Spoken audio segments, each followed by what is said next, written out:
dans ce nouvel épisode des Blabla de Sandra. Si tu apprécies ce contenu, pense à t'abonner, à liker et à partager. Je t'invite à découvrir mon dernier bébé de papier paru à ce jour en auto-édition, L'amour minimaliste, une romance qui parle de deuil, de résilience et de renaissance à travers un nouvel amour avec tendresse, humour, passion et sensualité. Fin de la page promo. Tu crées et très vite, tu t'aperçois d'une chose étrange. Dans ton domaine, il semble presque normal de ne pas être payé ou d'être très mal payé au regard du temps, de l'énergie et parfois de l'argent que tu investis. Personne ne dirait à un plombier que son travail est une passion. Personne ne demanderait à un avocat de travailler pour la visibilité. Mais toi, créatif, on te le dit souvent, sans même y réfléchir. On te dit que c'est un hobby, un passe-temps, une occupation sympa, parfois avec condescendance, parfois avec bienveillance, mais presque toujours avec une forme de mépris involontaire. Et pourtant, toi, tu sais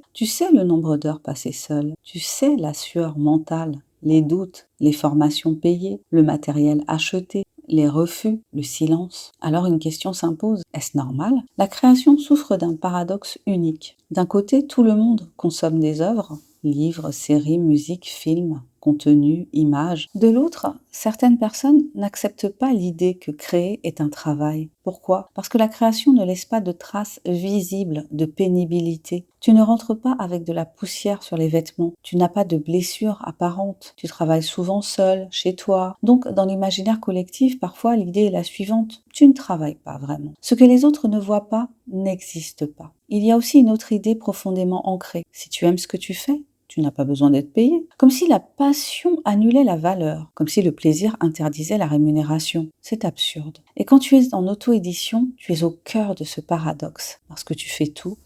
Tu écris, tu corriges, tu produis, tu mets en forme, tu publies, tu communiques, tu vends. Et malgré tout ça, on continue parfois à te dire « c'est bien, mais c'est pas vraiment un métier ». Alors, comment gérer cette attitude sans te détruire ? D'abord en comprenant une chose essentielle. Le mépris n'est pas une vérité, c'est une ignorance. Les gens qui ne sont pas créatifs ne savent pas ce que ça coûte de créer. Ils ne savent pas ce que ça prend émotionnellement. Ils ne savent pas ce que ça implique en termes de discipline, de constance, de renoncement. Tu n'as pas à convaincre tout le monde. Tu n'as pas à te justifier sans cesse. Ensuite, tu dois être clair avec toi-même. Si toi-même tu considères ta création comme un hobby, le monde fera pareil. Mais si tu sais que ce que tu fais est sérieux, alors tu dois te comporter comme tel, fixer des limites, assumer tes tarifs, parler de ton travail comme d'un travail. Ne pas t'excuser d'exister. En auto-édition, c'est encore plus crucial parce que personne ne va le faire à ta place. Enfin, il y a une vérité difficile à accepter. Tu ne seras jamais reconnu par tout le monde. Et ce n'est pas grave.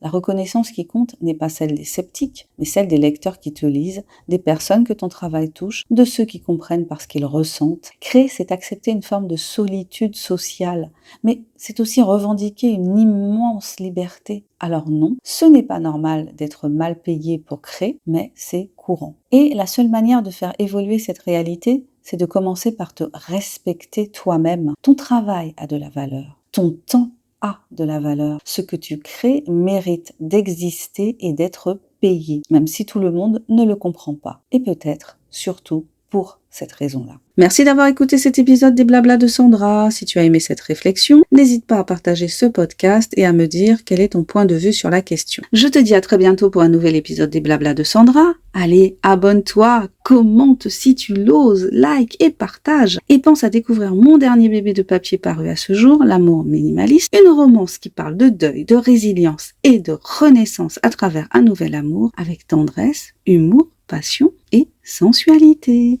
Bye bye!